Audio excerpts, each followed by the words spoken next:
So, friends and future friends alike, I know it's been a minute since I posted, but I finally have the bandwidth and the gumption, in addition to my ever-present fancy opinions. And I saw something this weekend that seemed both worth commenting on and quipping on. So, I know it's been a month of Sundays, but here you go. My first public YouTube video of 2025. And it's a humdinger up in here, because I'm about to get a little Sean-tro-ver-sial. So, our pal, Pedro Pascal. You know, the semi-annoying, omnipresent, spine-free Hollywood actor du jour. Well, it appears that Pedro just plopped into the hot pot of controversy over J.K. Rowling's take on the trans issue in the UK. So, according to Pop Tings here, Pedro Pascal responds to J.K. Rowling for celebrating the recent transphobic law in the UK that denies legal recognition to trans women. Awful disgusting is exactly right. Heinous, loser behavior. Right. Well, it sounds like Pedro could probably learn a little something by watching Matt Walsh's documentary, What is a Womandalorian? I mean, seriously, Pedro, pal, what's next? Are you going to try to convince us that Grogu is actually a hermaphrodite? Apparently, it turns out that Pedro's brain is just out to lunch on this subject, if for no other reason, because Pedro apparently has a brother who pretends to be, identifies as a woman. And the fact that Pedro has a brother who pretends to be a woman is fitting, since Pedro himself most often takes on roles in which he pretends to be a man.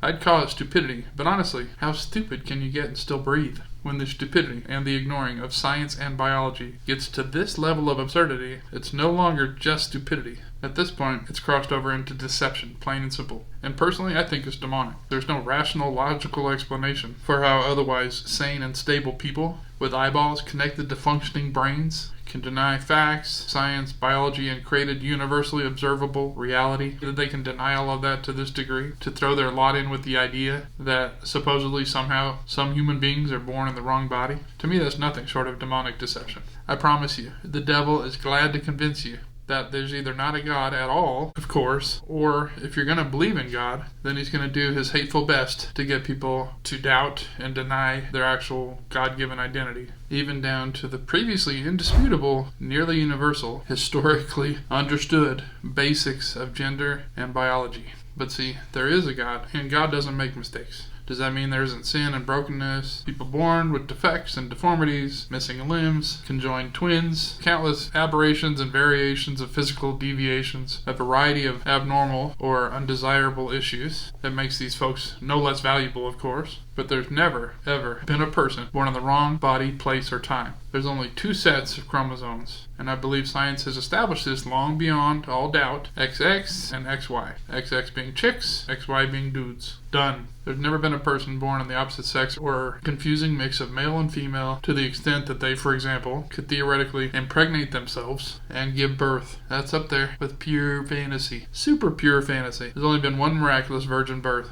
when God became a man in the form of Jesus Christ. The Word became flesh and dwelt among us. Emmanuel, God with us, period. No sequels, no repeats, but you will never find one human being born with the capacity of having a female egg which can be seeded, and within that same person, male seed which can impregnate an egg. No man/woman. Never has been, never will be. Just confusion. Someone might be born with a super teeny weenie and tiny testicles. They could be barely even observable, but you know what? That person's going to be XY chromosome. People might have missing parts. There may be any number of unclear physical presentations across human history and population. I get that. But never someone who's not at some level definitively identifiable as either male or female. It is and always has been one or the other. Whether that person is able to present, function, and accomplish everything usually associated with their birth gender or not, God created them male and female, period. And only one of them has periods, period. Only one of them has a hymen and a womb. Even if you come across a man who can't open a jar and a woman who can park a car, and don't get it twisted, you're not assigned some sex or gender at birth. You is what you is because God made you that way.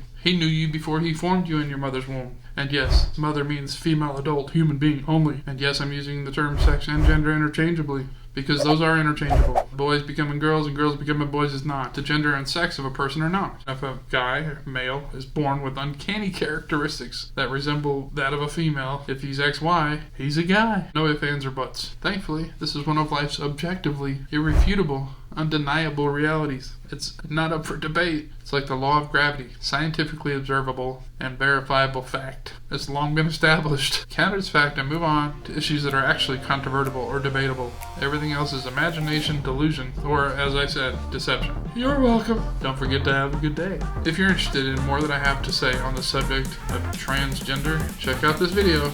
Adios.